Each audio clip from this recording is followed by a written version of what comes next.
Be here with you tonight. I'm going to be interviewing James McAvoy, Michael Fassbender, all the great cast of X-Men First Class. Rose Byrne, we've got her. Kevin Bacon, we've got him. You're about to be 1 degree from Kevin Bacon. Imagine how lucky you are. And you're watching me right now from Marvel.com, the greatest website ever invented. The greatest thing ever invented. It's better than kittens. It's better than puppies, better than Hawaii. It is the greatest thing, maybe even greater than sliced bread. But I'm very excited to be here with you tonight. This spot is just the best place to be. We are right in the center of the hubbub tonight. You are going to be the first people to see the stars of this movie. And it's just a beautiful day here in New York City. The Ziegfeld is the best movie house in New York City. It is my favorite place to go see movies. And you can ask me, what is the Ziegfeld Theater? Well, I'll tell you. Well, it was built in 1927. It was a theater, a regular Broadway house. It used to be on the corner of 54th and 6th. Now, it was torn down in 1966, but rebuilt a couple hundred feet down where it is now as the grandest movie palace in New York City. It is still the best place to go see movies in New York City, and it is one of the only movie palaces left in the country, and probably one of the best movie theaters in the world. One of the last times I was here, I saw a showing of Lawrence of Arabia, and from what I'm told, that this is probably the next best movie from Lawrence of Arabia. The only difference is a lot less sand. But the acting is supposed to be superb, and I couldn't be more excited to meet these actors. Now, as soon as it was announced that I would be hosting the event for Marvel.com, which is coming to you live, I'm not sure if you knew that. This is all completely live. I'm just hoping I don't cuss or fall down. And if I do, feel free to laugh. But anyway, people were asking me, why you, Nick? Is it your movie star good looks? Is it your winning personality? Was everyone else sick? A little bit of the above, but the main reason is because I am the senior editor of the X-Men books with Marvel Comics. So I help the amazing creators, the writers and the artists of the X-Men bring you their adventures month in, month out. The X-Men are, in my opinion, the greatest characters in all of comics.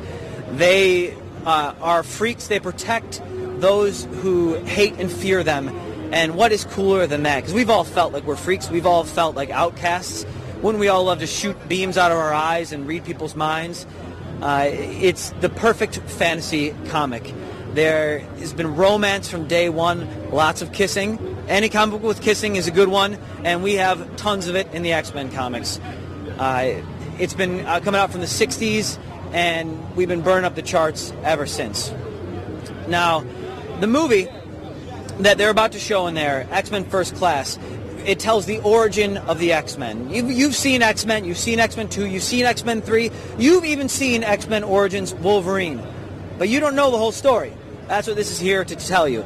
This takes place in the 1960s.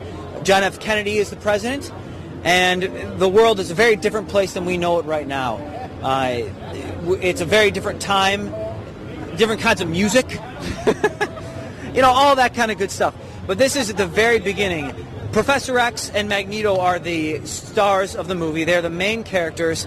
In this movie, they're brought to life by James McAvoy and Michael Fassbender. In the previous X-Men movies, they were Patrick Stewart and Ian McKellen. But this is when they're much younger and possibly more handsome. You be the judge. But this is the very first story of the X-Men. In this movie, you are going to see Professor X and Magneto meet for the first time. You're going to see what makes them tick, what caused them to bring the X-Men together in the first place. You are going to see the dawn of a mutant age. You get to see Mystique before she was the Rebecca Romijn Mystique that you know and love. You get to see Banshee and Havoc. You get to see Moira McTaggart, everyone's favorite character, Moira McTaggart. But you get to see the start of it all, and that's so much fun. And that's some of the best superhero movies are where you get to see the origin of these characters. And we couldn't be more excited to be here with you and Marvel.com. Marvel.com has been done this only a couple times before. Recently we did it for the Thor movie. But I'm telling you, today is going to be better. Now, one of the reasons I'm here is, like I said, is I'm the senior editor of the X-Men books. And one of the things I would love to talk to you about is that, a lot of people in the outside world, when they find out what I do, I get the question, oh, they still make comics? I said, not only do we make comics, we make the best comics in the world. And nowhere is it better than the X-Men. Right now, we've got a story specifically tailor-made for people who go see this movie. It's called X-Men. Coming out just recently was X-Men Giant Size #1. And this is a really special story, tailor-made for people who go see this movie, because it takes place at the very start of the X-Men, when Professor X brought together the very first mutants. In this story, written by Chris Yost, with amazing art by Paco Medina and Dalibor Talajic, along with their inkers and colors, Juan Velasco, Marte Gracia, Will Quintana. It's a story that takes place both in the current continuity of Marvel Comics and in the past continuity of Marvel Comics, with a threat. Whoa, here we go. That's all right. No offense taken. Don't worry about it. See, this is the beauty of live television. I should have interviewed that person. I don't really know who they are. Anyway, getting back to what I was talking about. A threat from the X-Men's past comes to haunt their present. And this is a story that is told both in the past and the present. Chris Yost weaves an amazing, amazing tapestry that will thrill and excite you, and it might make you wet your pants, you're so excited. So make sure you buy some diapers when you are going to read that book. But that is just the tip of the iceberg for X-Men comics that are coming out right now. But we couldn't be more excited that a movie is coming out to bring the X-Men to more and more people. I just want to remind you, you are watching Marvel.com. I'm Nick Lowe, and again, we are here at a very special event screening of X-Men First Class. Now, one of the cool things about this is that the story you're going to see in the movie isn't exactly like the comics that you may have read before. If you are an X-head, if you are a huge X-Men fan, you're going to notice some key differences in what happened. One of the key differences, even at the beginning of the comics, Professor X, bald. Total cue ball. Now, I'm not sure if it's just something that the makers of the movie have against bald people, but in this one, James McAvoy, who plays Professor X, full head of hair, and a glorious full head of hair at that. But one of the differences that you also find is that some of the characters are different. In the original comics, Professor X pulls together Cyclops, Jean Grey, Beast, Angel, and Iceman. In the comics, those are the very first X-Men. In the movie, it's a slightly different cast. In the movie, you have Havoc, you have Banshee, you have Mystique, you have the Beast, Angel, and then in this first movie, what you're about to see here, you have Magneto and Professor X fighting on the same side, at least for a while. But it's very exciting, it's very interesting to see these differences. And that's one of the things that I'm looking forward to, because I actually haven't seen the movie yet, but I'm very excited to see it. Now, once again, you are watching Marvel.com. My name is Nick Lowe, and you are here with me at the Ziegfeld Theater, getting ready to meet the stars of X-Men First Class. Now, one of the things that surprised me was that I'm told that the Cuban Missile Crisis comes into this. Now, that's something we have not seen in the comics. The Cuban Missile Crisis was never really referenced much. But one of the things that we pride ourselves with in the Marvel Universe is that it is your universe. Marvel, since day one, has taken place in the real world.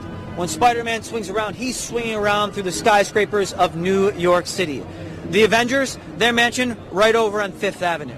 Daredevil, he lives just about 15, 20 blocks away in Hell's Kitchen. That's one of the best things about the Marvel Universe. And that's one of the things that I'm really looking forward to in this movie, is seeing things that take place in the real world that you know about. I will tell you, when I first moved to New York City, I grew up in Cleveland, Ohio. And Cleveland, while a beautiful, wonderful city, I love you, Cleveland. If anyone from Cleveland is watching, West Side, I'm a West Sider. But when I moved to New York City, there is no place like this city in the world. The tallest buildings, well, maybe not the tallest still, but more skyscrapers than any other city. And when you first walk down the streets of the city as a Marvel Comics fan, you look up and you think about, oh my gosh, is Spider-Man just going to swing by? Is Wolverine going to run down the street and scare some tourists? Is Daredevil going to rough up some hooligans? you turn the corner and they might be there. And that's one of the most fun things. You know, when you're walking down in the West Village, are you going to see Doctor Strange? That's one of the best things about coming to New York City and seeing these things that you've seen drawn 100 times. One of the things when I was a kid, I remember reading the comics and seeing that artists like John Romita Jr., one of the best artists in comics, would always draw these little water towers on the top of buildings. And coming from Cleveland, Ohio, the only water towers I ever saw were really tall and just standing on their own suspension. I'd never seen a water tower on top of a building, and for a long time, I thought that was made up. I thought they made that up so that you could hit the water tower, comes crashing down, water splashes everywhere. I thought, that can't be real. And I remember taking a train into the city and seeing these water towers on top of these buildings and thinking, wait, that is actually real. That blew my mind as a kid coming to New York City for the first time, and one of the coolest things that I remember loving. Tonight, you're going to see some of these characters that I've been talking about embodied by a whole new cast. This movie is reinventing the X-Men franchise in a lot of ways. It's still part of the same story, but we have a whole different cast embodying the characters that you know and love. Like I mentioned before, Professor Charles Xavier is being brought to life on the big screen, this time by James McAvoy. You might know him from movies like Wanted and Atonement and Romeo and Juliet, amongst countless other films. He's one of the biggest rising stars in Hollywood, and he is the cornerstone of this X-Men movie. Also in this movie is Michael Fassbender, pretty new to the Hollywood scene, but one of the biggest stars right now.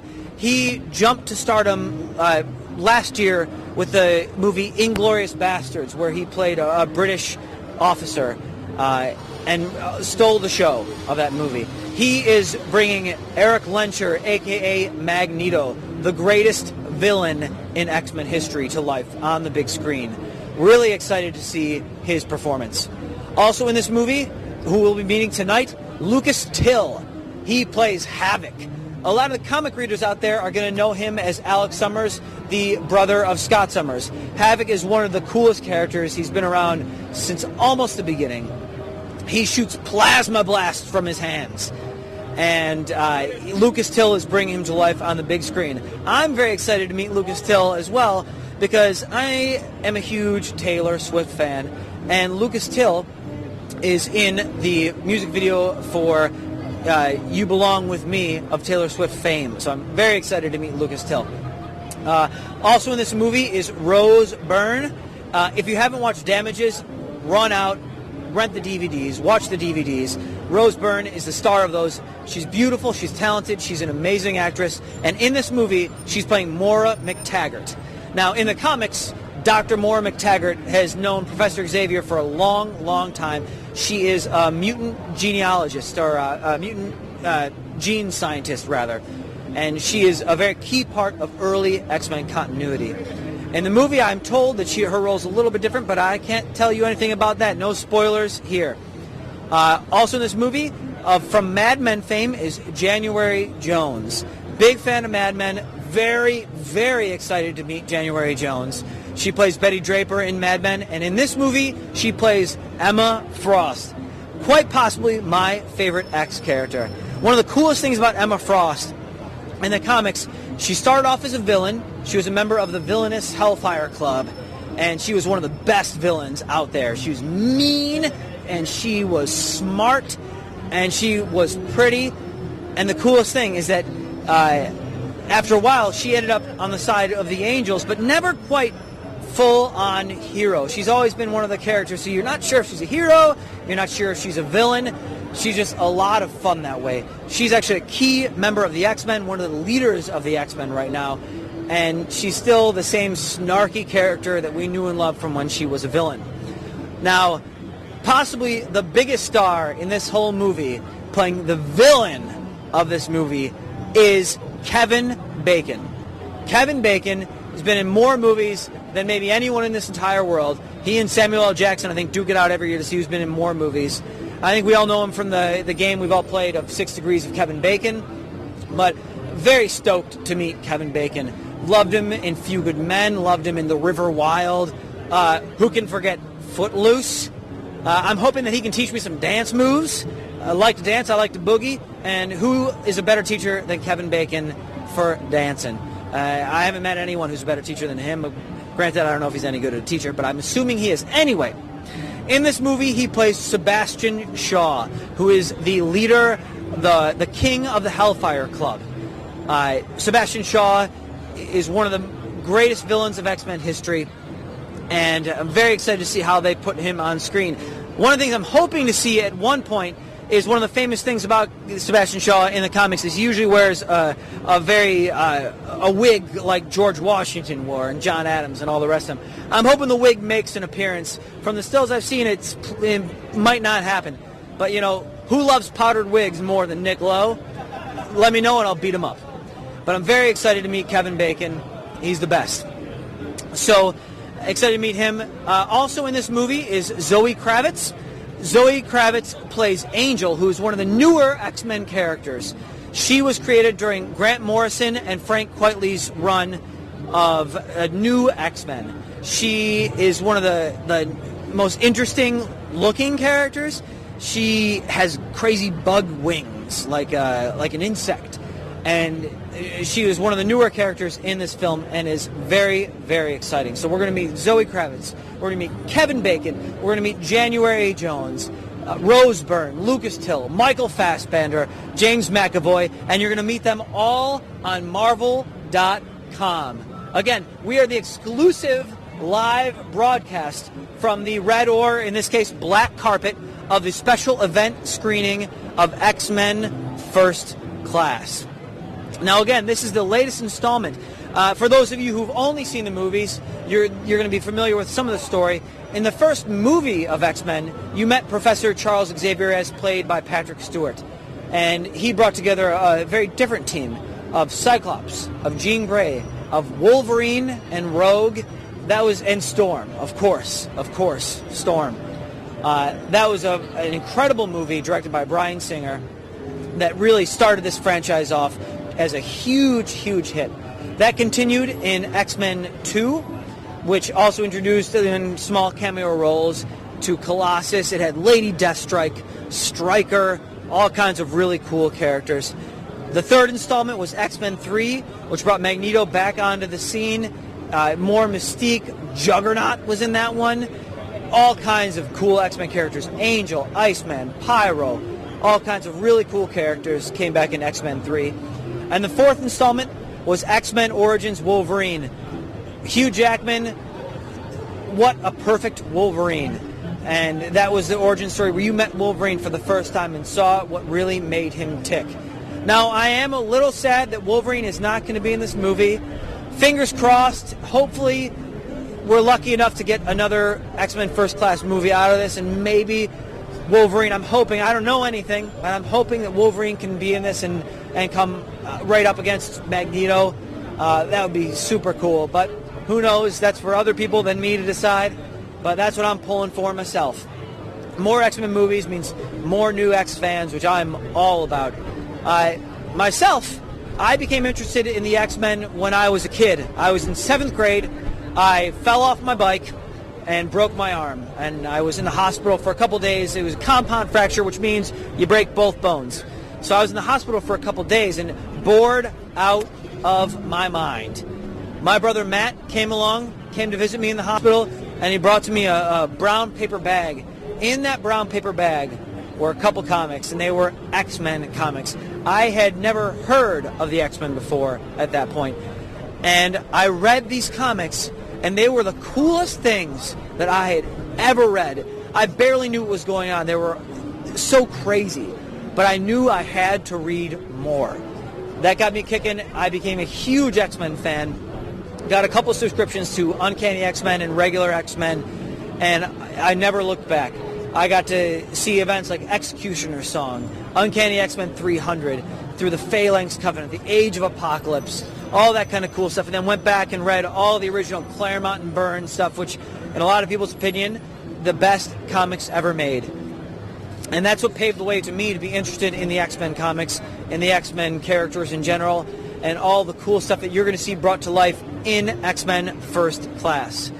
I started with Marvel about 9 years ago, and I've got to be a part of some amazing, amazing things. One of the things was the Joss Whedon and John Cassaday Astonishing X-Men, which I became a part of on the editorial staff.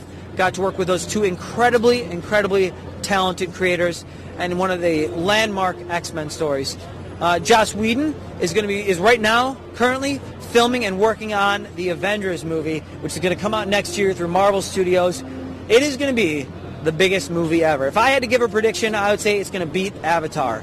Take that, Avatar. You hear me, James Cameron? We're coming for you, buddy. We're coming for you. And we're bringing Thor. We're bringing Iron Man. We're bringing Captain America. A little Hulk action for you. Who knows? Maybe the Giant Man and Wasp. I don't know. I'm not part of the movie. But that's not what we're talking about tonight. Tonight we're talking about X-Men First Class, the latest blockbuster installment of the X-Men movies. Can't wait to meet our celebrities. They're very excited to see you via Marvel.com and our other internet partners. It's going to be really terrific. Can't wait to see it, and can't wait to meet these stars. Today I was on Twitter. We have a couple of things through Twitter. I'm at Nick _Lowe_, and we was talking about, got some fan questions that I'll be asking the various movie stars who should be arriving any minute. Rumor is they'll be arriving in some really special cars. We'll see it when you do. Very excited for that. And we just can't wait to meet them, really. If you've never been to the Ziegfeld Theater, you've got to come to New York and come see a movie there, especially a Marvel movie. It is a huge, beautiful, beautiful movie theater with the biggest screen you've probably ever seen in your life. It is a very grand and beautiful, beautiful movie palace. We generally have our Marvel company premieres here, where we come. We just had one for Thor. It was a lot of fun, and there's no better place to see a movie. So if you come to New York, you've got to come to the Ziegfeld. One of the other fun things you can do is come and walk the streets of New York and kind of give yourself a little Marvel tour of New York City. You can walk in the neighborhood of Hell's Kitchen, where Daredevil keeps the streets safe. You can walk around Manhattan and look for Spider-Man. You can you can go see the Spider-Man musical. You can look for the place where the Avengers Mansion would be and where the Baxter Building would be. Anyway, joining me coming up right now is Marvel.com producer Mark Strom. Mark, how's it going? Good. Technically assistant editor. Ooh. I don't want to take anything away from our wonderful producer, Harry Go. Hi, Harry. Thank you for that clarification. I didn't mean to promote him so quickly, but that's where we are. So, Mark, are you excited to see these celebrities and meet them? I am. I actually got to meet a lot of them this morning. And I interviewed a lot of them, and they're all great. I have seen this movie, and I love this movie, and cannot say enough good things. But yeah, I'm excited. I'm excited to see what happens. Who were you most excited to meet this morning at the junket? Gotta pick one. Michael Fassbender. Okay. Kinda, simply because I just really liked him as Magneto. So, as you know, a little bit, but yeah, they were all great. So. Very cool. Very cool. Yeah. Now, have you been to the Ziegfeld before? Have you seen some movies here? Oh, yes. I love the Ziegfeld. I live in L.A. now, but I love the Ziegfeld. And back when I did live here, I would come here all the time. And I saw Iron Man here with special little Marvel movie screening way back in the day when I was interning. But yes, cool. It looks like we should have January Jones coming up very soon. Excellent. As well as Kevin Bacon. Or at least this is why I am being told. But yes, and yep. Now, like I said, you will know January Jones from her huge role on Mad Men. She plays Betty Draper, and she's one of the runaway stars of that show. Did you guys talk about that at all today at the junket? Not very much, but... How would you say she embodied Emma Frost? Emma Frost is very prim and proper, and at least in the comics. And I feel like she brought that, and that whole element of she is very deadly. You know, I mean, Emma Frost, you know, particularly the character in the walkthrough.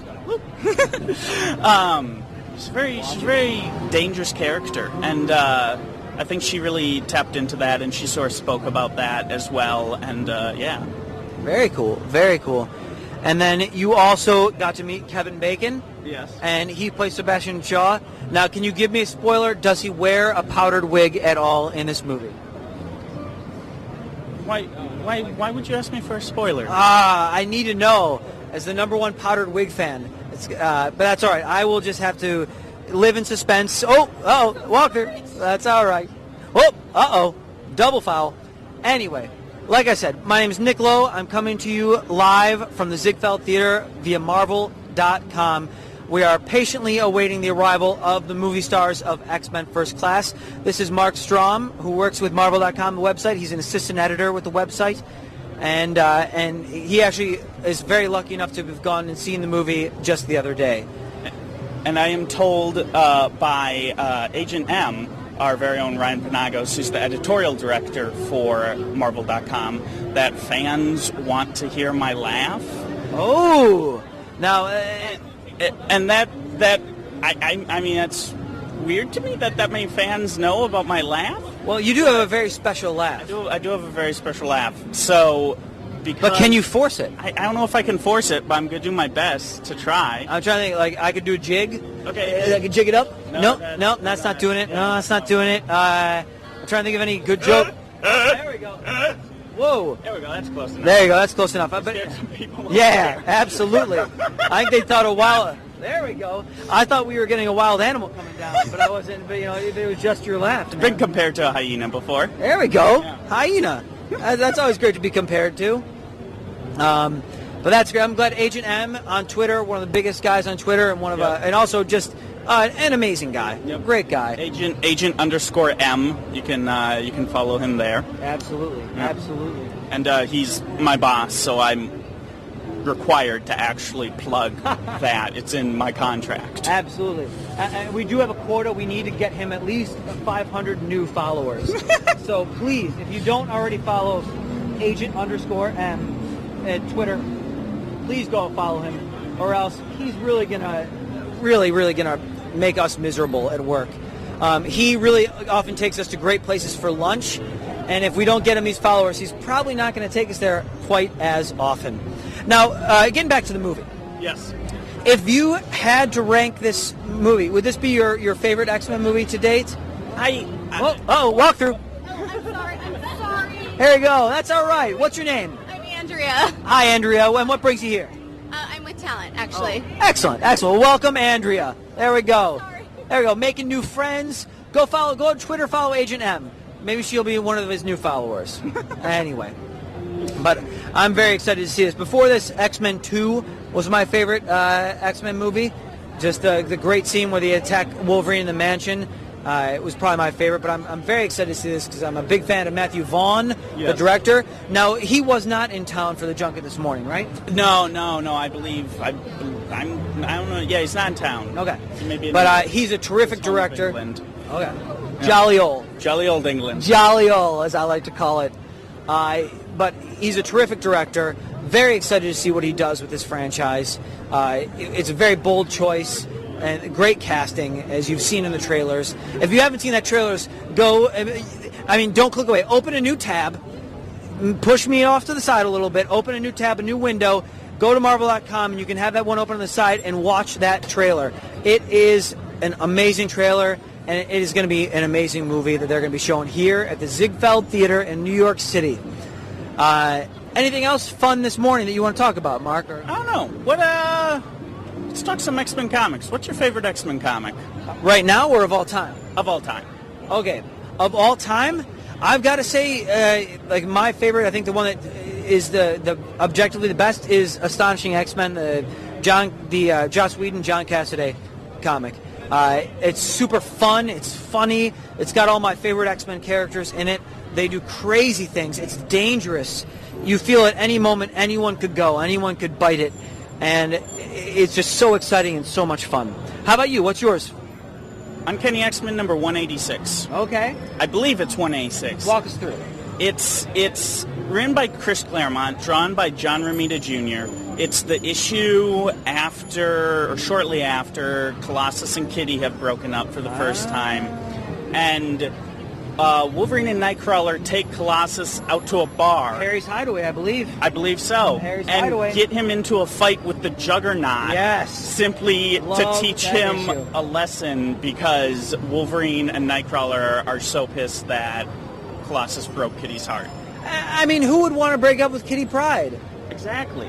Right? The darling of the X-Men. It's nice because my favorite is the comic right after they've just broken up, and your favorite is the one in which they get back together. It's true. Some beautiful scenes in there, all that kind of stuff. But that's great. That's in the same era as when Kitty Pryde almost married Caliban, which is another. That's like a few issues after that, I think, or something. So. Yeah, that's also drawn by John Romita Jr. Indeed, I remember that cover. Now, John Romita Jr., if you ever get a chance to meet John Romita Jr., take that chance. He is not only a gentleman, he's an amazing artist, he is hilarious, and he's got the best New York accent that I've ever heard in my life.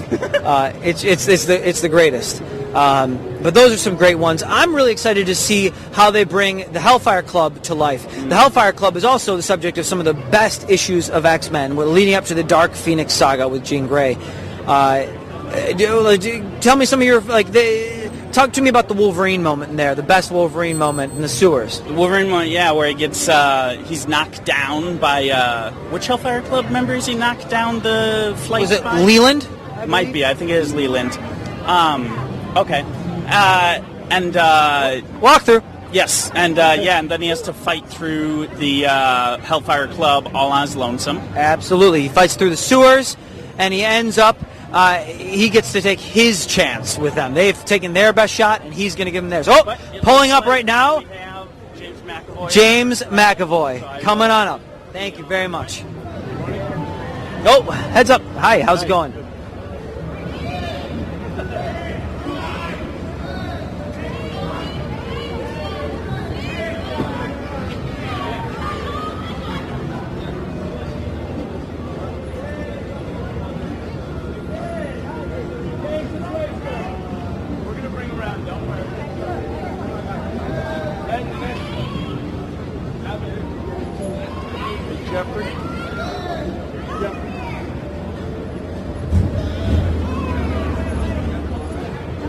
What fun.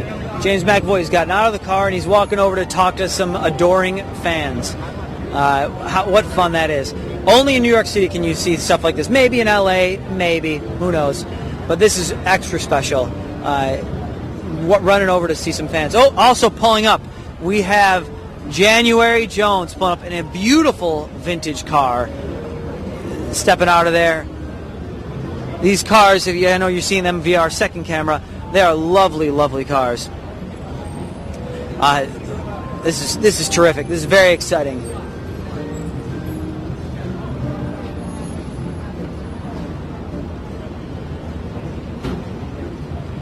Once again, that's January Jones pulling up in the car. We're very excited to meet January Jones, who plays Betty Draper in Mad Men and plays Emma Frost in this X-Men movie. This is terrific. This is terrific. She looks lovely wearing a purple and black dress. Coming on up here. Looks like we're hopefully going to get a moment here with January Jones. She can come by. But once again, you are watching Marvel.com, and we are coming to you live from a special event screening of X-Men First Class. The celebrities are starting to arrive here. They're going to come over and they're going to talk to us.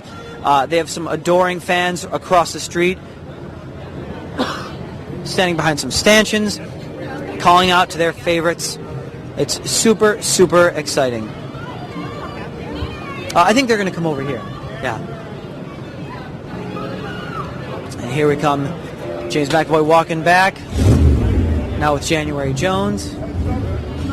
Excellent.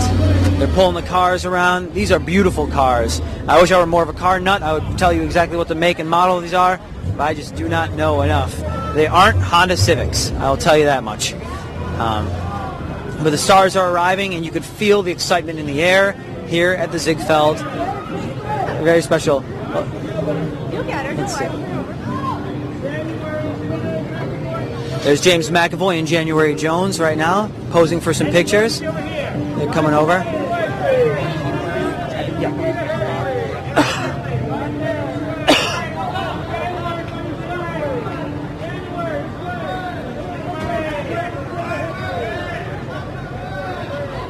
So we should be getting to talk to some of our movie stars right over here.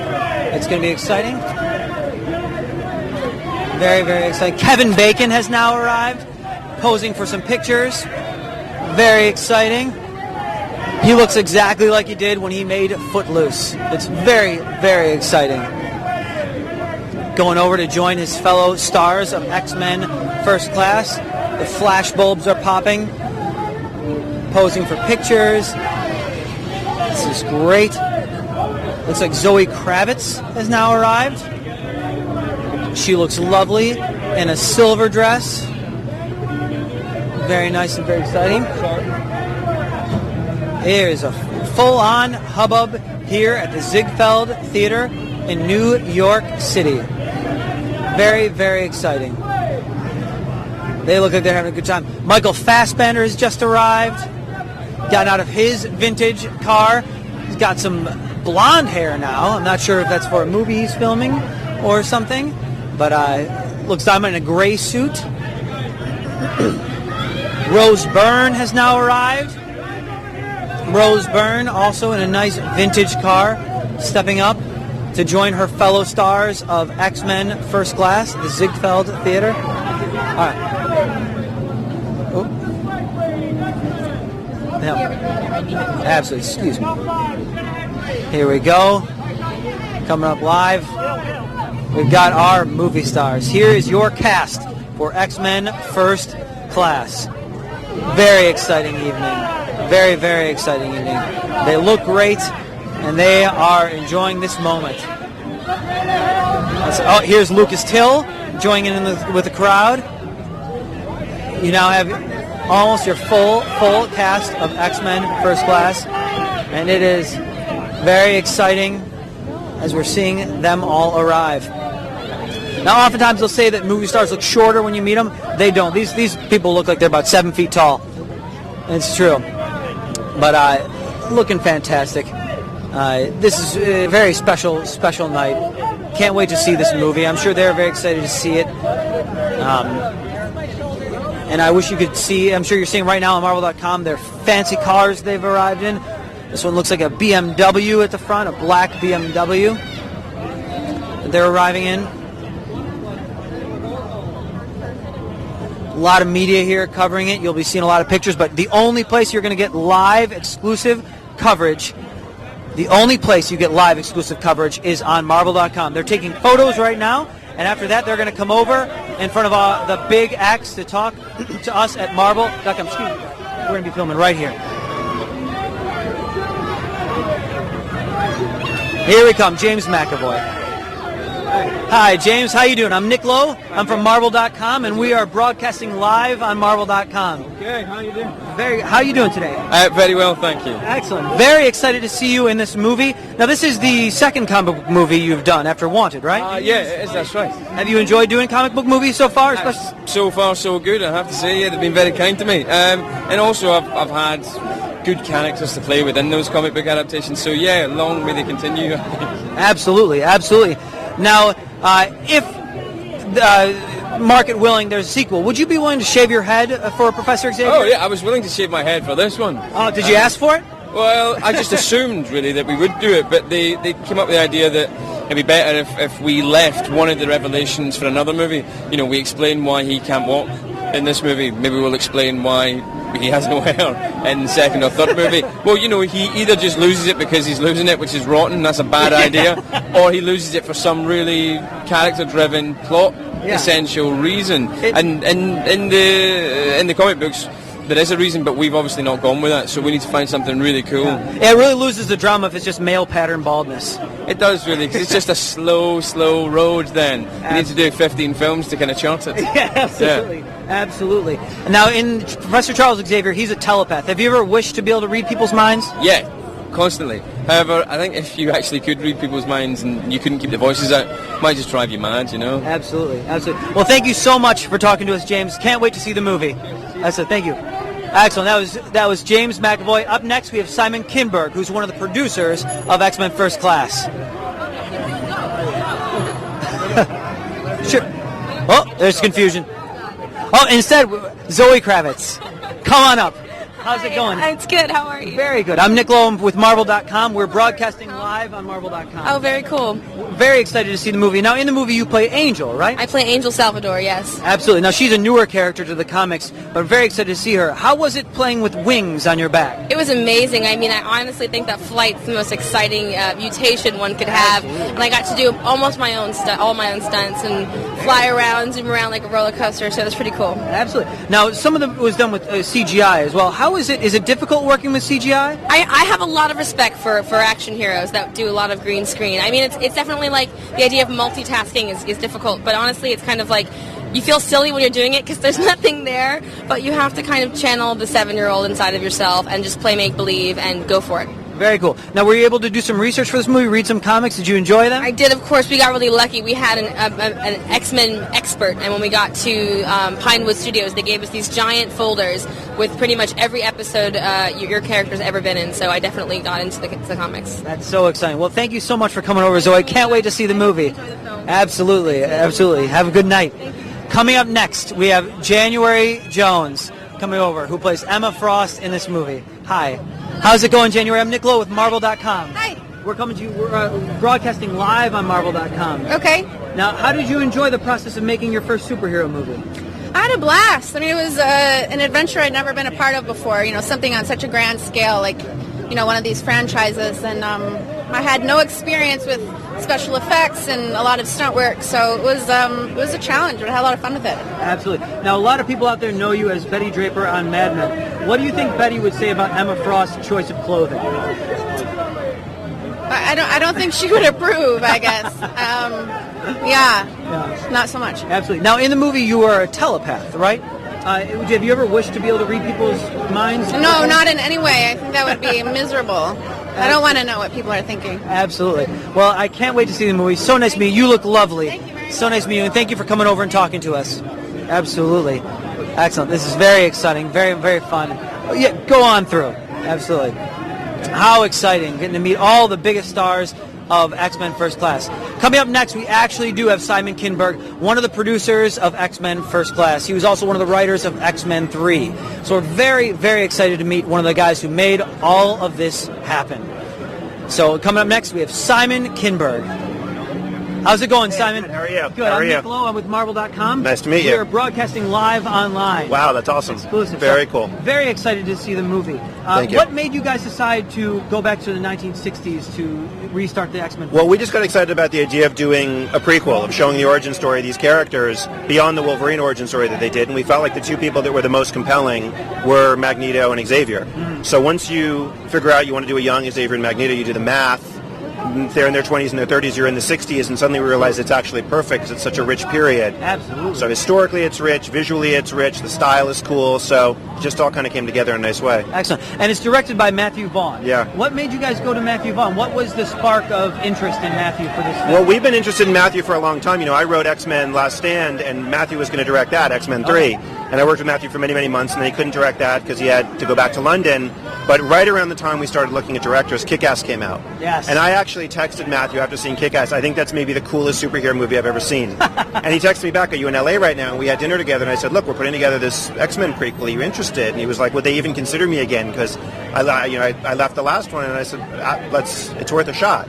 That's so fun. That's how it started. That's excellent. Now, do you have a favorite X-Men story that you love that made you fall in love with the X-Men? I love all the stories. You know, I mean, interestingly, like this particular X-Men First Class new run comic, I really sort of fell in love with. Obviously, The Dark Phoenix saga is everybody's favorite, and I think when I was a kid, it was mine growing up too. Absolutely, absolutely. Yeah. Well, thank you so much, Simon. Thank you. We really appreciate it. Okay, thanks. Absolutely. Excellent. Excellent. How much fun is that? Only on Marvel.com are you getting the exclusive live interviews with the most important people involved in X-Men First Class. That was just Simon Kinberg, who brought you X-Men 3 and is now one of the main producers of X-Men First Class. So coming up next, we have Tom Rothman, who is the chairman of Fox. Very excited to meet him. He can talk to us about the X-Men franchise. Tom, hello. Nice to meet you. I'm Nick Lowe with Marvel. Nick, how are you? Nice to meet you. I'm doing terrific. Can't wait to see this movie. You'll get a kick out of it. Absolutely. I hope so. Now, what did you have to say about setting this movie in the 60s? Was that something that you wanted to do in the first place, or was that a surprise to you? Well, it was really Bryan Singer's original idea. We had talked about various ways and directions to take the story, and it's one of the great things about the X-Men universe. It's how varied, how wide it is. So it was actually Bryan Singer who wanted to come back on the franchise. He'd made the first 2 X-Men movies, as you know, and he came up with the idea.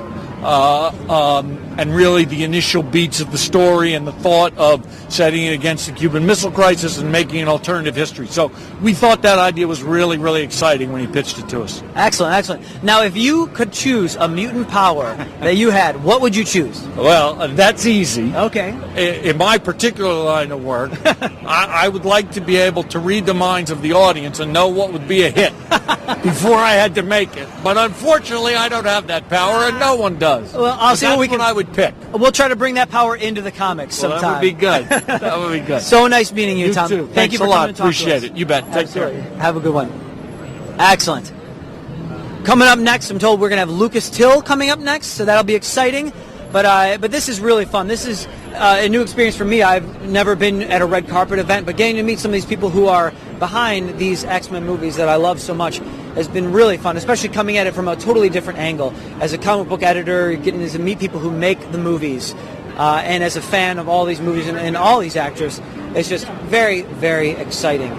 So you've gotten to meet James McAvoy, you've gotten to meet January Jones. Still to come, we've got Kevin Bacon. Still to come, we've got Lucas Till. You met Zoe Kravitz. We still got Rose Byrne still to come. The hits are going to keep on coming for you. Again, you are watching us on Marvel.com. My name is Nick Lowe. I'm with Marvel. And we are at the very special event premiere of X-Men First Class in New York City at the Ziegfeld Theater, the best movie theater in the world, in the best city in the world. But we are very excited. You've seen these cars. They're like super cool. I've never seen so many cool cars in the same place. But they're all to help get you in the mood for the 1960s. Over on the other side of the theater, we've got a band playing music. We've got some go-go dancers over there to get you in the 1960s mood. They've really made this a really special environment for this special premiere. And it just couldn't really be any more exciting. A very special new movie, X-Men First Class, bringing you the origin of the X-Men. We've met Professor X. We've met Emma Frost. We've met Angel. We're getting down our row of superstars, and they're just going to keep on coming. And there's no better place than here to go see the X-Men movie. I know I, for one, can't wait to meet Kevin Bacon. Can't wait to meet Rose Byrne. It's going to be very, very, very exciting.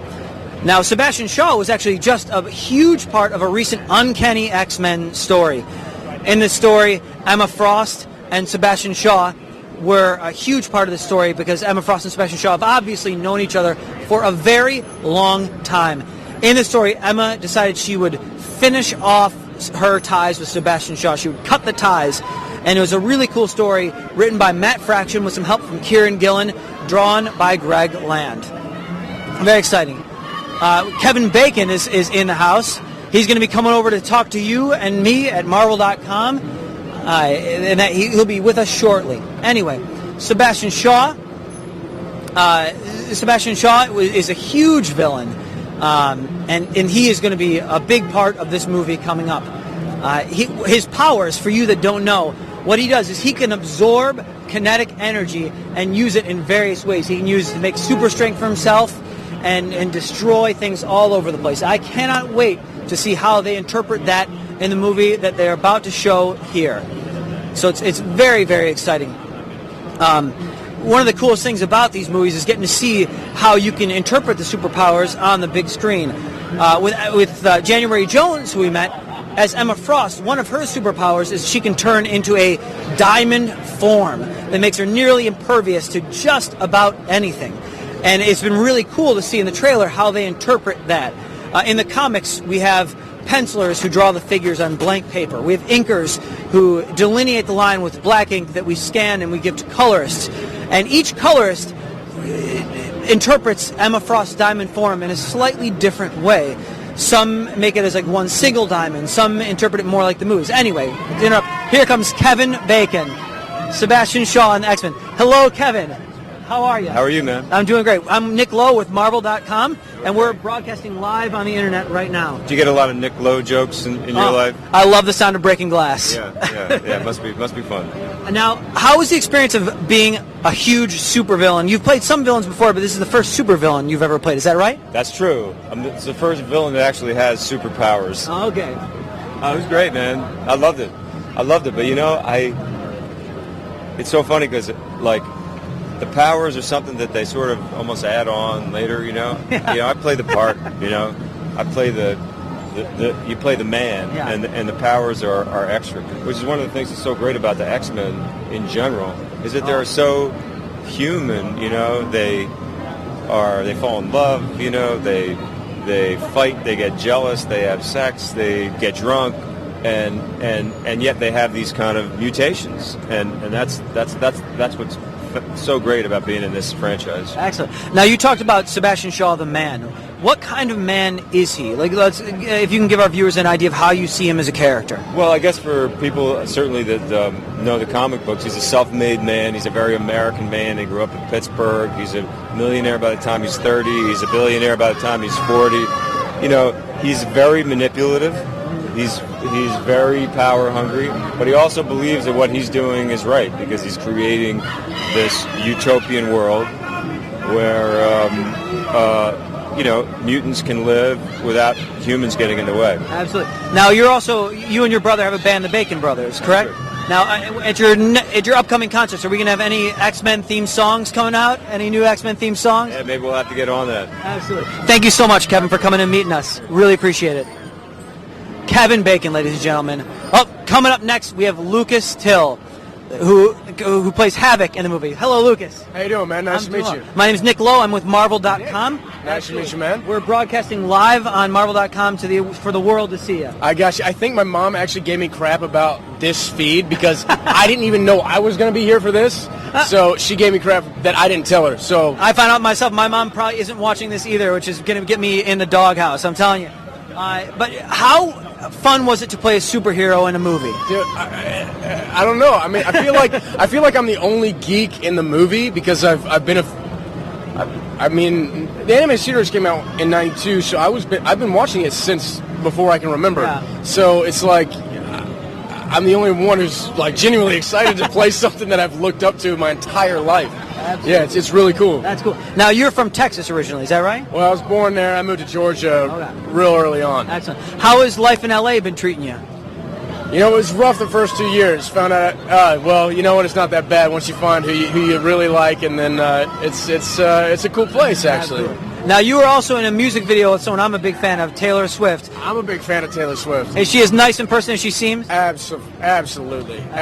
Yes, she is. She's a sweetheart. Okay, last question. If you could have a mutant power, what would that mutant power be? You know what? Earlier in the press junket, I was answering to fly. Okay. But honestly, everyone else says they want to fly. Yeah.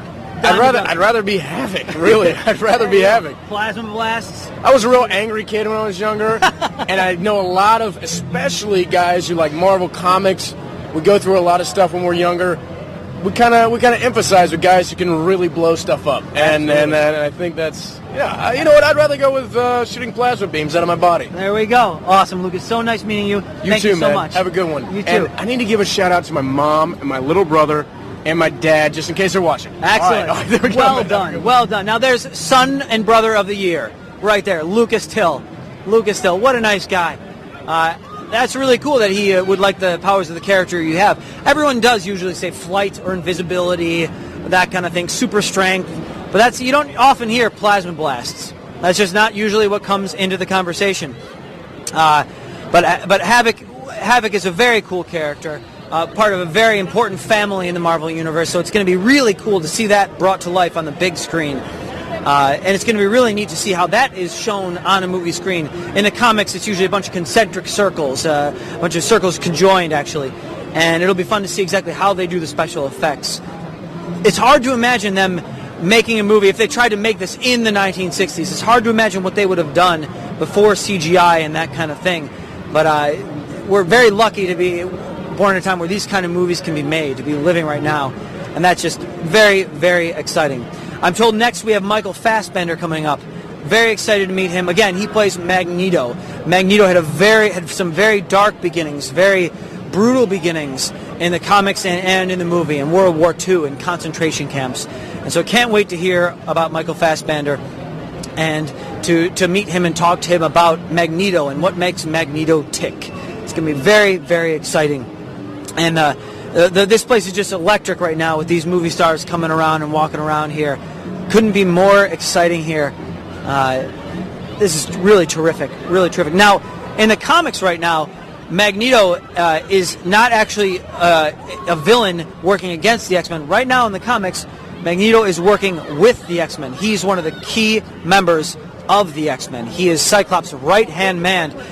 If you're reading Uncanny X-Men right now, which you should be reading Uncanny X-Men. It is one of the best comics we're putting out right now. Kieran Gillen is the current writer. Greg Land is drawing an arc right now. Terry Dodson is drawing an arc right now. We've got unbelievable comics, and Magneto is right at the center. So it'll be really cool to meet the Magneto of the screen. Very, very cool. The crowd here is just huge as well. Not only do we have the press over here, but on the other side of the street, for the pretty much, as far as you can see, there are just people lined up, about 5 or 6 people deep, and just screaming to get the attention of these movie stars who just are so gracious. Here we go, Michael Fassbender. Michael, nice to meet you. How's it going? Nice to meet you. Good. My name's Nick Lowe. I'm with Marvel.com. Nice to meet We're you, Nick. broadcasting live on the internet through Marvel.com. Excellent. How was the experience of playing Magneto on the screen? This is your first superhero film, right? Yeah, I mean, I did 300, which was, a comic. Yeah. Yeah, so it was great, I just sort of approached it, though, as a character piece, and all the superhero stuff kind of takes care of itself, hopefully. What character traits drew you to Magneto? What were the very specific things that you loved about the character that made you want to become him? What I liked about him is that there's a real complexity to him. Obviously, his history is one that's very troubled.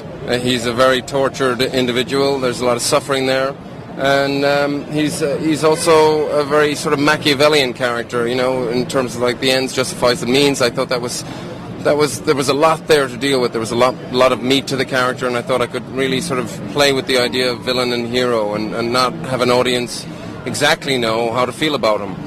Nowadays I think you see a lot of films where the audience are spoon-fed. This is the hero, this is the villain. I want to kind of blur those lines. Absolutely. Now, a lot of people are talking about, some reviews have come out that call this a love story in a way between Professor Xavier and Magneto. I like to think of it more as a bromance, maybe. Yeah. What would you say to people who call it that? Great. I mean, for one thing that, I was very happy when sort of first got approached to play the part, was the fact that James was going to be playing Charles Xavier, and with James I knew I had a very strong ally, superb actor. I've been a fan of his for many years, and we really wanted to get that relationship right. If we could get that relationship right, the film would work, and all the tributary sort of relationships off that main artery could feed off it. But if it didn't work, we had a feeling that the whole idea would disintegrate. So we worked very hard on trying to get that respect between these two characters. Here's two characters. I mean, Eric is a loner. He's a total lone wolf, lone assassin, and he meets somebody in Charles Xavier that's his match, and vice versa. And there was an immediate respect between these two characters, and obviously that's what we see in the previous trilogy. Even though that they are sort of at opposite ends of the spectrum in terms of their beliefs, there is a massive respect there. Excellent. And last question: if you could have a mutant power, what would that be? Any mutant power? Well, I always like the idea of having a tail. I just like it. And So like hang off of things and grab things with it? well, there's an extra hand. You can have a cool glass of lemonade here while you're, playing on the computer. There you go. Or, the idea of flying as well. I mean, Okay. that seems like it would be fun. Absolutely. So nice meeting you. Thank you so much. Absolutely. Cheers, Nick. Can't wait to see the movie. Thank you very much. Absolutely. Excellent. Michael Fassbender, Magneto. Grabbing metal things, throwing them around, clobbering X-Men, clobbering bad guys of all sorts. That was very exciting. Very nice to meet him. But the stars just keep on coming. What an exciting night. They're getting ready to really enjoy everything that they've done. Once again, my name is Nick Lowe. You are watching me on Marvel.com, broadcasting live on the internet through Marvel.com, and we couldn't be happier to be here and bring this to you. Hope you guys are enjoying this. It's been a lot of fun on this side, getting to see all this great stuff and to meet all these really amazing people. And we're just very excited to be here with you. I'm so excited as X-Men senior editor. I'm really excited to see this movie and very excited to see how they interpret things that we work with in the comics as well. We have a lot of X-Men comics, read a lot, but it's always nice to see a fresh set of eyes and what they take from it and what they do with it.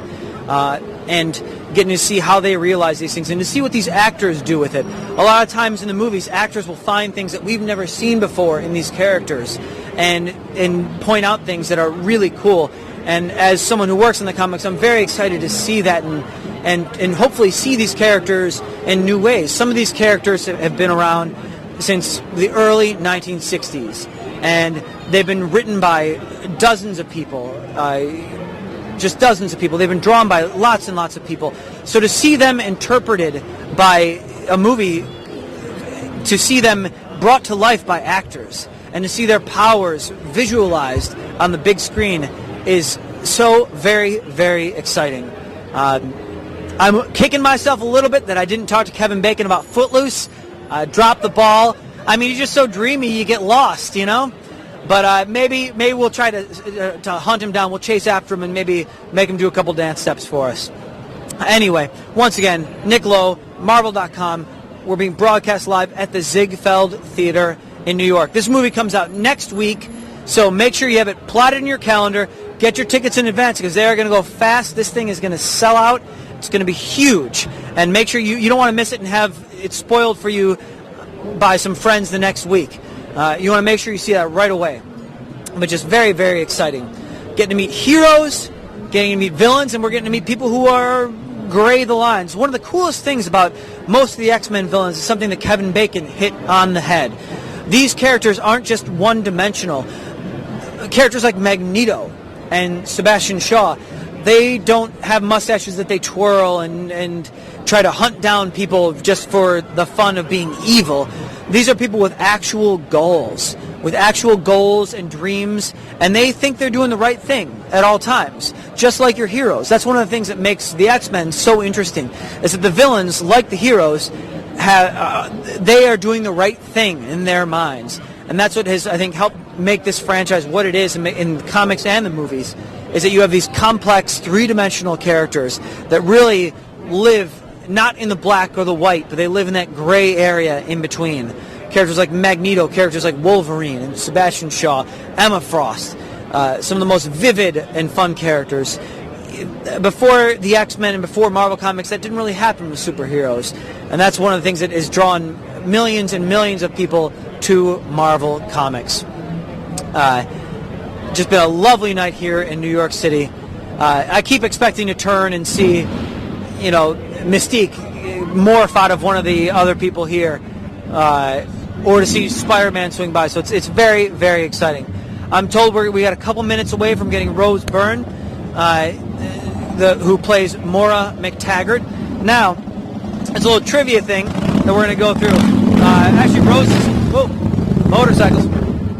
Rose is actually on her way over right now, so it's very exciting to meet her. Excellent.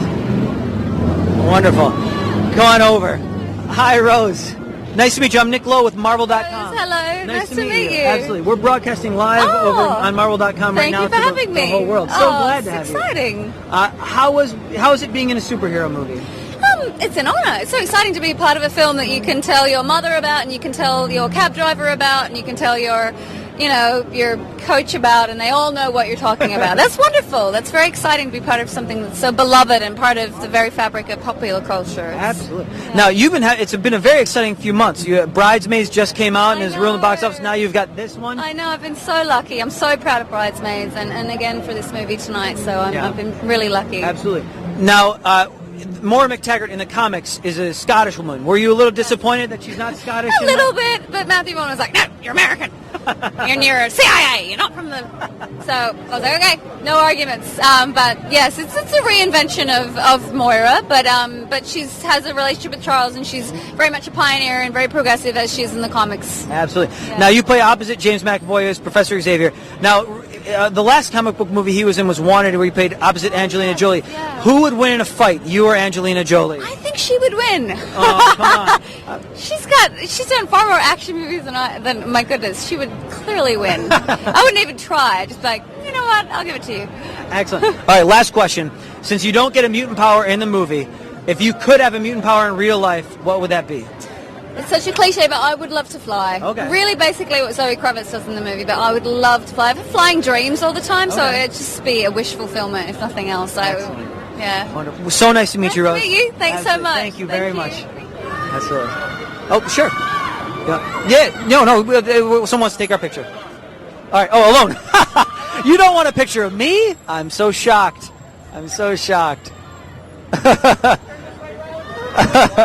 This is exciting. Red carpet antics, lots of cameras going off in front of our big X.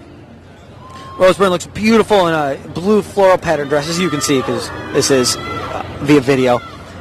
A very, very exciting night. Can't wait to see this movie. Cannot wait. Absolutely. And those are our movie stars. How exciting. It's hard to decide who I was most excited to meet. There's the beautiful women, the handsome men, the Magneto, Professor X. It's just been a really great experience, and I'm glad that you could share it with me, Marvel.com viewers. This is something that's brand new. We've only done it once before, and it is so exciting. But that's pretty much all we've got for you tonight. I hope you enjoyed it as much as we did. Once again, thank you so much for coming. My name is Nick Lowe. I'm at the Ziegfeld Theater in New York City, here with you from Marvel.com. Marvel, your universe.